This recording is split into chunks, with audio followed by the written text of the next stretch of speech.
ఓం గురవే సర్వలోకానాం భిషజే భవరోగిణాం నిధయే సర్వవిద్యానాం దక్షిణామూర్తయే నమః. ఓం నమః ప్రణవార్థాయ శుద్ధజ్ఞానైకమూర్తయే నిర్మలాయ ప్రశాంతాయ దక్షిణామూర్తయే నమః.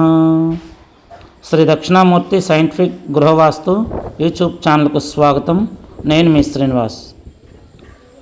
ఈ వీడియో శల్యదోషాలు అంటే ఏంటి, అసలు శల్యదోషాలుంటే ఏం పరిణామాలు వస్తాయనేది చెప్పబోతున్నాము. అయితే ముందుగా పురుషాదః స్థితం శల్యం గృహే దోషదం భవేత్. ఈ శ్లోకం అర్థం ఏంటంటే, మనిషి ఎంత ఎత్తు ఉంటాడో అంత ఎత్తు లోతులో మనం నిర్మించాలనుకుంటున్నటువంటి ఇంటిలోని పాత మట్టినంతా తొలగించి మళ్ళీ ఆ మట్టిని మనం కొత్తగా నిర్మాణం చేసే ఇంటికి వాడకూడదు అని అర్థం. అంటే పూర్వము మనుషులు హైట్ ఎక్కువ ఉండేవారు కాబట్టి ఇప్పుడు మనిషి యొక్క హైట్ చూసుకుంటే కనుక మినిమం 6 అడుగులు హైట్ నుంచి 8 అడుగుల వరకు మనం ఇంటి మట్టి అంతా తీసి బయటపడేసి కొత్త మట్టిని వాడాలి అని అర్థం చెప్తుంది ఈ యొక్క శ్లోకం. అంతకు మించి ఇంకా భూమి లోపల కానీ ఎటువంటి శల్య దోషాలు ఉంటే గనక అవి మనుషుల మీద ప్రభావాన్ని చూపించవు అని వివరణ ఉంది ఈ యొక్క శాస్త్రంలో. మీరు కట్టుకునే ఇంట్లో శల్య దోషాలు ఉంటే గనక ఆ శల్యదోష నివారణ కోసము ప్రత్యేక పద్ధతులు ఉంటాయి, అలాగే ప్రత్యేక పూజలు ఉంటాయి. వాటి ద్వారా మనము అక్కడ శల్యదోషాలుంటే ఆ ప్రత్యేక యంత్ర స్థాపన చేసి ఇల్లు కట్టేటప్పుడు మనం పూజ చేయడం ద్వారా అక్కడ ఉన్నటువంటి శల్యదోషాలని తొలగించవచ్చు.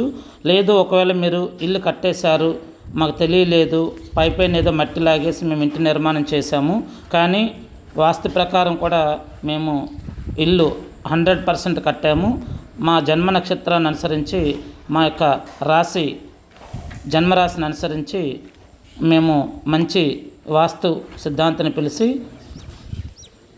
ఆయాది గణితంతో మంచి ప్లాన్ ప్రకారం ఇల్లు కట్టుకున్నాము. కానీ ఈ ఇంటికి వచ్చిన తర్వాత నుంచి మాకు చాలా ఇబ్బందులు వస్తున్నాయి. ఎందుకు వస్తున్నాయో అర్థం కావట్లేదు, లేదా మా ఆరోగ్యం పాడవుతుంది. ఎన్ని హాస్పిటల్స్కి వెళ్ళి మందులు వాడినా దానివల్ల కూడా మాకు ఆరోగ్యం తగ్గడం లేదు. అదేవిధంగా మానసికంగా చాలా కృంగిపోయి ఉన్నాం మేము.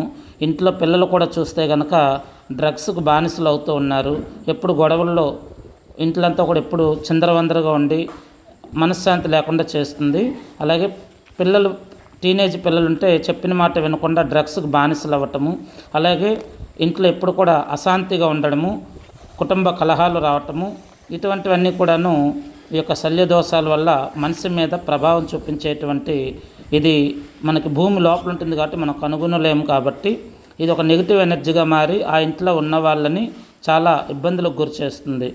కాబట్టి మీకు కానీ ఎటువంటి సందేహాలు ఉంటే కనుక మీ ఇంట్లో శల్య దోషాలు ఉన్నాయని కానీ నన్ను సంప్రదించండి. ఎంత మీరు వాస్తు ప్రకారం కట్టుకున్న శల్య దోషాలకు నివారణ అనేది సాధారణమైనటువంటి వాస్తు సిద్ధాంతం చేయలేరు. మీ లోకల్ సిద్ధాంతాలు కూడా ఆ వాస్తు దోష నివారణ అనేది చేయలేరు. అది కొంచెం సాధనతో కూడుకున్న పని.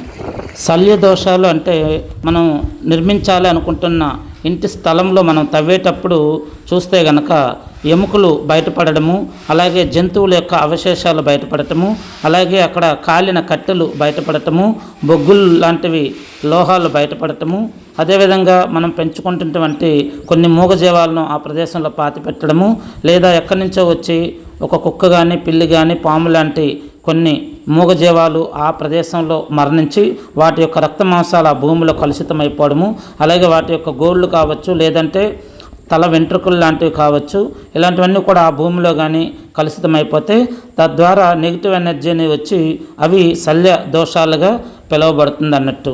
కాబట్టి మీకు ఇటువంటి ఇబ్బందులు ఉంటాయి కనుక ఒకవేళ మీరు ఇల్లు కట్టేసినా కానీ పర్వాలేదు, మీ ఇంటి ఫోటో పంపిస్తే మీ యొక్క ఇంటిలో నెగిటివ్ ఎనర్జీ ఉన్నది లేనిది మేము స్టడీ చేసి మీకు 100% రిజల్ట్ అనేది ఇవ్వడం జరుగుతుంది. ఒకవేళ అటువంటి దోషాలు ఉంటాయి కనుక ఏం చేయాలో నేను మీకు చెప్తాను. ఒకవేళ మీ దగ్గర ఏదో డబ్బులు గుంజేయాలని చెప్పి అబద్ధం చెప్పి మోసం చేస్తే కనుక భగవంతుడు అనేవాడు ఉంటాడు, అతను చూస్తూ ఉంటాడు, అతను నన్ను క్షమించడు. ఈ వీడియో మీకు నచ్చినట్లుంటే అందరికీ షేర్ చేయండి. అలాగే సబ్స్క్రైబ్ చేసుకోండి. అదేవిధంగా నా ఫోన్ నెంబర్ డిస్ప్లేలో పెడతాను, వాట్సాప్ మెసేజ్ చేయండి. మీ ఊరి పేరు, మీ యొక్క స్థలం, అన్ని వివరాలు నాకు పంపిస్తే నేను స్టడీ చేస్తాను. మీ ఇంటి ఫోటో అలాగే మీ ఫోటో ఉంటే సరిపోతుంది స్టడీకి. ఓం నమః.